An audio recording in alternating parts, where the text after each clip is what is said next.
Hi all review of movie biker 2 hours 39 minutes run time తో theatres లో release అయ్యి present Netflix లో stream అవుతుంది. ఇక స్టోరీ లైన్ విషయానికి వస్తే హీరో శర్వానంద్ అలియాస్ వికాస్ నారాయణ్ చిన్నప్పటి నుంచి రేసర్ అవ్వాలనుకుంటాడు. అలానే ట్రైనింగ్ తీసుకుని సింగపూర్ లో జరిగే మోటో క్రాస్ ఈవెంట్ లో పార్టిసిపేట్ చేశాక తర్వాత ఎందుకు మోటో క్రాస్ ని విడిచిపెట్టేశాడు, అసలు ఆ ఈవెంట్ లో ఏం జరిగింది, రాజశేఖర్ అలియాస్ సునీల్ నారాయణ్ కి హీరోకి సంబంధం ఏంటి, లాస్ట్ కి మళ్ళీ hero Vikas Narayan motocross sport లోకి వచ్చాడా అనేదే మూవీ మిగతా స్టోరీ. నాకైతే ఈ మూవీ యావరేజ్ అనిపించింది. స్టోరీ ప్రిడిక్టబుల్ గానే ఉన్న మోటో క్రాస్ ఈవెంట్ చుట్టూ ఫాదర్ అండ్ సన్ మధ్య వచ్చే ఎమోషనల్ బాండింగ్ సీన్స్ వర్కౌట్ అయ్యాయి. మెయిన్ గా మోటో క్రాస్ రేసింగ్ సీన్స్ చాలా బాగా తీశారు. Direction and stunt team background లో చేసిన హార్డ్ వర్క్ రేసింగ్ సీన్స్ తో స్క్రీన్ పైకి బాగా తీసుకొచ్చారు. శర్వానంద్ కి కొన్ని డిజాస్టర్ అండ్ యావరేజ్ మూవీస్ తర్వాత బైకర్ తో మంచి కంటెంట్ ఉన్న మూవీతో వచ్చాడు. ఇటు hero and son, hero and వాళ్ళ ఫాదర్ రాజశేఖర్, రెండు సైడ్ నుంచి ఫాదర్ సన్ బాండింగ్ లో వచ్చే సీన్స్ బాగున్నాయి. కానీ జెర్సీ మూవీని చూసి రిఫరెన్స్ తీసుకున్నట్టు అనిపించింది. Movie plot and father son మధ్య వచ్చే సీన్స్ జెర్సీ మూవీ లానే ఉన్నట్టు ఫీలింగ్ వచ్చింది.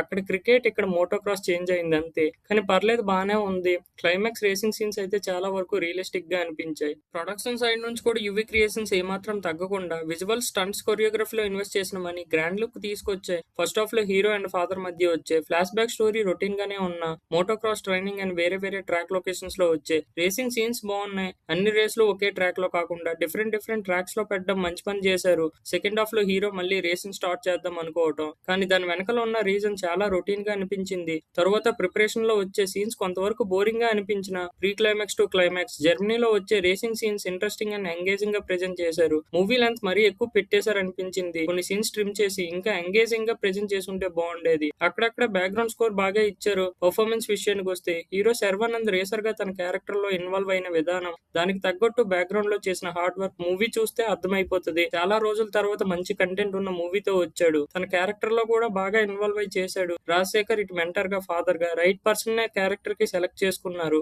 హీరోయిన్ మాల్విక నాయర్ డీసెంట్ గా చేసింది. ఓవరాల్ గా నాకైతే మూవీ యావరేజ్ అనిపించింది. స్టోరీ ప్రిడిక్టబుల్ గా ఉన్న మోటో క్రాస్ చుట్టూ ఫాదర్ అండ్ సన్ మధ్య వచ్చే ఎమోషనల్ అండ్ రేసింగ్ సీన్స్ కోసం ఒకసారి ట్రై చేయొచ్చు. ఫ్యామిలీతో కలిసి చూడొచ్చు. ఇలాంటి మరిన్ని మూవీ రివ్యూస్ కోసం ఛానల్ ని సబ్స్క్రైబ్ చేసుకోండి. Thanks for watching. జై హింద్.